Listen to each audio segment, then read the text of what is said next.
few months ago, I was in a restaurant in Berlin called Mrs. Robinson. It was a pretty great restaurant, like overall.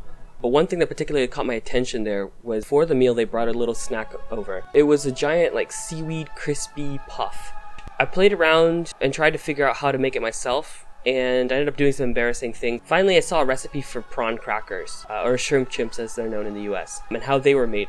And I realized that this is how Mrs. Robinson were doing it, but instead of using shrimp, they were doing it with seaweed. Today, I want to make this amazing snack, actually a little bit labor intensive, but I think let's just jump into it and then I can explain more as we go. Since we need to be semi-precise in this recipe, as far as ingredients go, I'm using a scale. The first ingredient we're going to need is tapioca flour, or as it's also known, tapioca starch.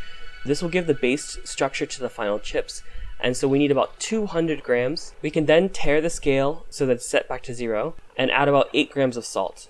It wouldn't hurt much actually. If you want it to be a little bit more salty, you could add 10 grams. That's not going to be a problem. We then need to add about roughly 180 grams of warm water in a separate container that we can pour in later. Lastly, we have our star ingredient, which is the seaweed. I'm using nori, primarily the stuff that you would get for sushi. I had an extra half a pack laying around that I needed to use up. I have more in here, but anywhere between 30 and 50 grams of nori should work. If you're making shrimp chips, actually this would be the point where you would put in the shrimp. As we're treating the seaweed, you would just add shrimp instead. The next step here is we're going to need to crush our seaweed into powder. And I wasn't really sure how to do this. I should have used my mortar and pestle, but I started for some reason with a food processor, which kind of worked, as you can see. And then I put it into my blender to finish the job. I got a pretty nice powder. We don't need it to be 100% powder. Small flakes like this should work. However you manage to get the seaweed ground up, we need to add it into a food processor along with our tapioca flour. Giving it a good initial mix, we can start adding in some of the water. Pulsing slowly at first and adding the liquid until the dough starts to come together. Honestly, this probably could have been done entirely in a giant bowl, but I guess it's kind of too late for that now. I sprinkled some tapioca flour onto the table and then began working the dough on the table. We just need to give it a solid mix so that everything comes together. My dough was a little bit crumbly, so I just added a small splash of water. It should be semi-malleable. So once we're done mixing it, we need to roll it out into a log. We need to roll the dough out into log shapes about a few inches long, and we'll just cut them every 6 inches or about 10 centimeters, somewhere in that range. And what we need to do is we need to steam these logs. So I placed a steamer basket on top of a pot with about 2 liters of water, and this will need to steam for about an hour. So 1 hour later, when we're done with steaming, it should look like this. We need to place this in the fridge just so it can cool down a little bit and it's easier to work with. It will firm up a little bit, and about an hour later we can pull it out and it looks like this. We need to start cutting it. I experimented with different sizes and shapes and thicknesses, and from the results, in the final results, it really showed that slicing as thin as possible gives the best result.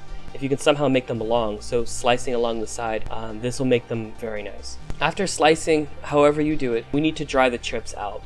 I placed my chips into a dehydrator and let the dehydrator work overnight. So the next day we're finally ready for the last step, which is deep frying. This will make a large batch, so we don't need to fry all of them at once. We can fry some now and store the rest of the chips for another time. So I heated up some vegetable oil to 185 degrees Celsius. At this point we can begin frying.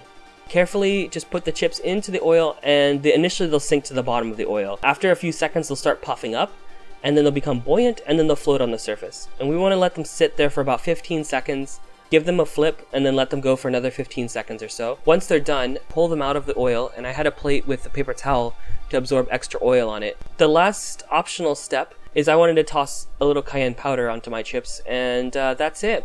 You have the seaweed puffs. You can use this method to make any type of puffed crisp that you want, but the seaweed ones are really good. So I can imagine making this for a party would go over really, really well. Thank you for watching. Last week's blonde video, by the way, got such positive reactions, and I really appreciate everyone who took part in that. I have some more fermentation videos on the way. I have the ingredients to make sake now, and I'll be doing that in the next few days, or starting it. It'll take a while. And I appreciate all of the comments. So thank you for watching, and enjoy.